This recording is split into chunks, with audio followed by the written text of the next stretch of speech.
So I thought this would be a good time for a little bit of a ramble about things.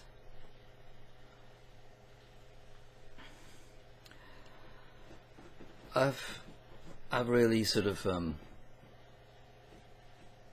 come to think about a lot of things, you know, like from earlier in my life and my experience of things, and it is sort of like remarkable the way things have changed in terms of the way we look for information about things like the occult and the esoteric, and the way we embark upon that search. It seems to have fundamentally changed, and what might at one point have seemed like a positive dispensation in terms of the internet, I think a lot of people have found that it's actually there's things it just can't do. There's things it really, really can't do. There's been a great loss of the sense of mystery and romance that the occult used to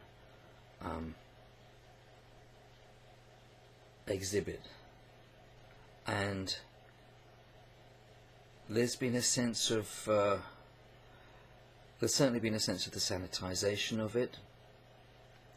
I mean, there was elements of that there before, but things have become very new aged, if you see what I mean, and they've become very homogenized, and the sense of the dark arts has gone. And I think that you would have to say that the occult is still the dark arts. If it's not the dark arts, it's not really the occult. And I am really not interested in this whole idea about scientific illuminism. Yeah, that sort of like flash of modernity, which people like Crowley took up at one point, and I think they were probably, towards the end of their life, they were probably having some second thoughts about a few things. Judging from Magic Without Tears, the book, as far as I can remember anyway. But that sort of like flash of modernity, it now appears dated and somewhat foolish in a sense. You know, you can see it's appealing to all these things, all these modern trends. Yeah. So yeah, it would have been very popular in the 60s, 70s, 80s, whatever. Yeah, you can see that it would be popular, but I think it really missed something. Now, I still really like the term diabolist. I think it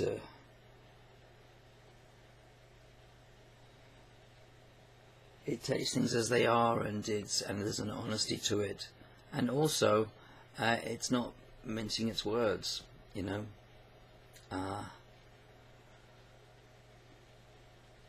I don't want to join the interfaith squad. I don't want to be part of a beautiful new age conglomeration. Yeah.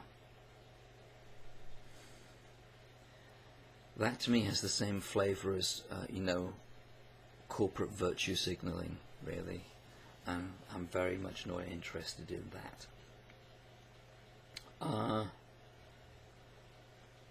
The sense of magic should not be tame.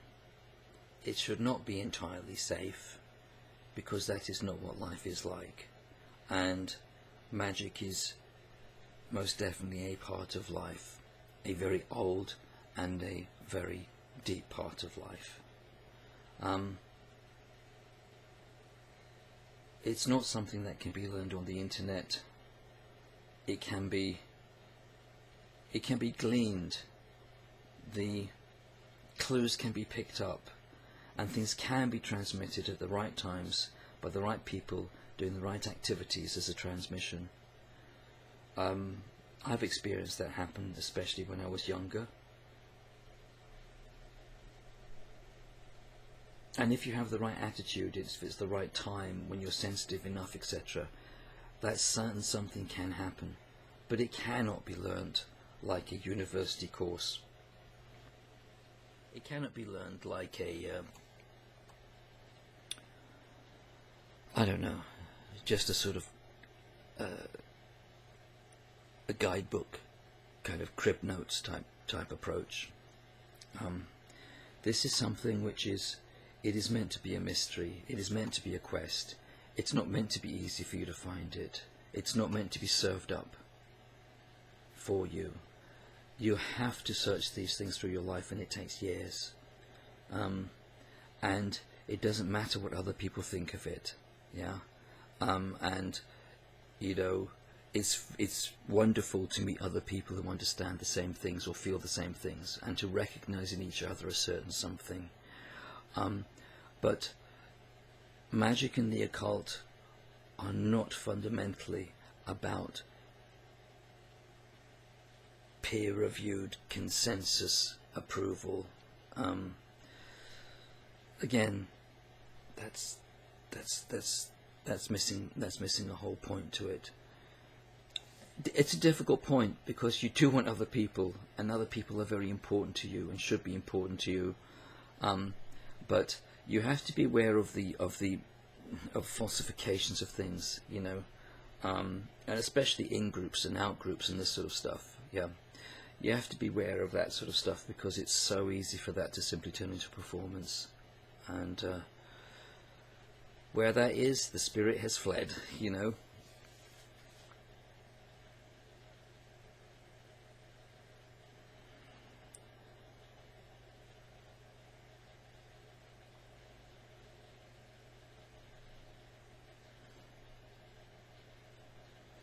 So,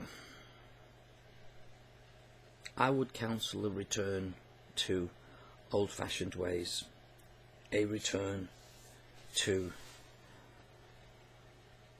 the long quest on foot, to the search, to allowing magic to actually happen physically, because it happens physically. There is no virtual magic, yeah? It happens in your life. You have to go somewhere to find it, yeah?